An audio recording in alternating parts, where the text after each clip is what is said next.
Hey guys, Nightmare Narrative here. So in 2004, The Suffering, developed by Surreal Software and published by Midway Games, was a commercial success.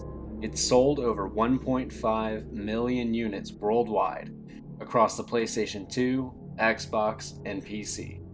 But when you hear the best horror games of all time, you think of Resident Evil, Silent Hill, and Fatal Frame. But never do you hear of this game making the list. Hell, some of you might not even know what this game is. Today, I want to shed some much needed light on what is horror's most underrated video game of all time. The game tells the story of Torque, a prisoner on death row for murdering his ex-wife and 2 children, a crime of which he claims to be innocent, saying he blacked out and cannot remember what happened. I've been sentenced to death for murdering my family. Inmate, is this true? Oh, he won't say. Claims he blacked the whole thing out. Shortly after he arrives in Abbott State Penitentiary on Carnate Island, off the coast of Maryland, an earthquake hits the island, resulting in the prison being attacked by unusual supernatural threats. After being freed, Torque attempts to fight his way to freedom while confronting his own personal demons, all while attempting to remember what really happened to his family. The game features 3 endings depending on the player's actions throughout, each of which reveals a different version of the murder of Torque's family. The Suffering is an action survival horror game in which the player controls Torque as he fights hordes of these monsters.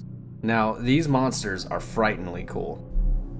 According to Richard Rouse, one of the head writers of The Suffering, he said, "From the beginning, we wanted to stay away from zombies and the more tired horror cliches that everyone's had enough of, and wanted to move on to something that was more disturbing and more unique to this experience. It was also early on that we decided we wanted to have a theme for all the creatures. So instead, they weren't just this random monster or this random aberration. Instead, they're each themed after different execution methods assigned to the history of Carnate and all the various forms of execution of humans that have gone on there. So instead of zombies in this prison, the story team decided to go with monsters that look like different forms of execution that took place on Carnate Island, which I think is really cool, and here they are. Slayers represent decapitation, marksmen represent death by firing squad, mainliners represent lethal injection, noosemen represent hanging, and burrowers represent burial alive. Other creatures represent events from Carnate's history. Festers are the reincarnation of slave traders who ran their slave ship aground on Carnate, and left their slaves tied up in the hold to be eaten by rats. Infernos are the trapped spirits of 3 children who accused 11 people of being witches during the time of a Puritan settlement on the island. The 11 people were burned alive. Another cool gameplay feature was that players could determine Torque's future as well as his past. There's good times and bad, T. We all want more of the good, but we take what we can get. It's worth it. Love, Carmen. Unlike any other video game at the time based on the morality, here are a few of the choices that you got. In many situations, when Torque first encounters an NPC, the player will hear the voice of Torque's dead wife urging him to help them, and almost immediately afterwards will hear the voice of a demon urging him to kill them. You hear me, inmate? Do you hear me? Give him a chance. Ah, to hell with protocol. Everything's gone to shit. How Torque's actions affect his morality is usually indicated by the reaction of his wife, who will praise him if he commits a good act, and chastise him if he does something evil.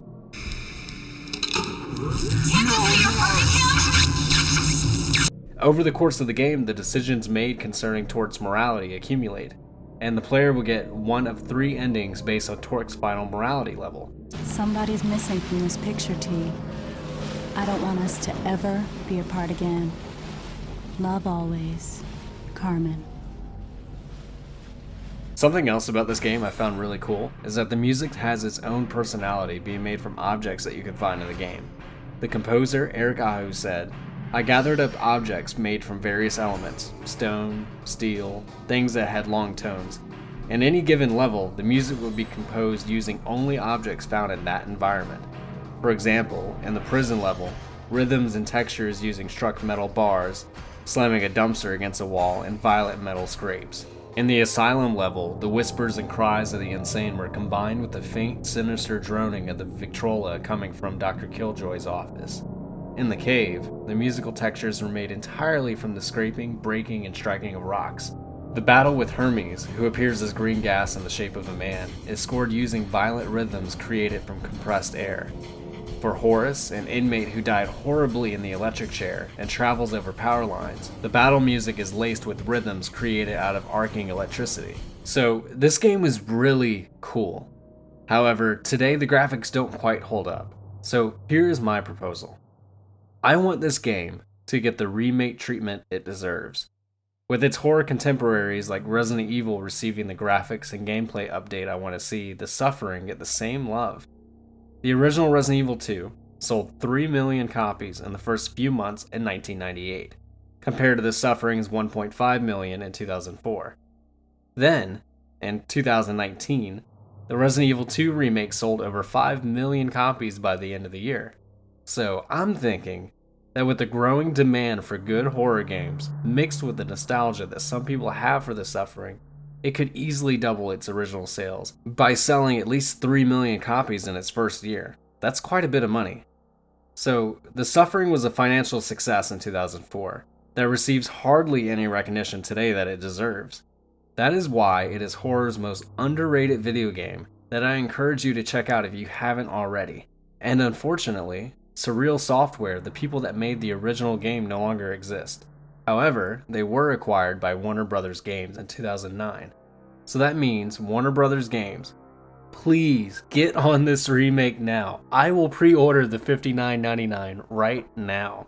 Comment below your memories of the game, or if you were just hearing about this now, what you think about the idea of getting a 4K Ultra HD remake of this cult classic horror video game.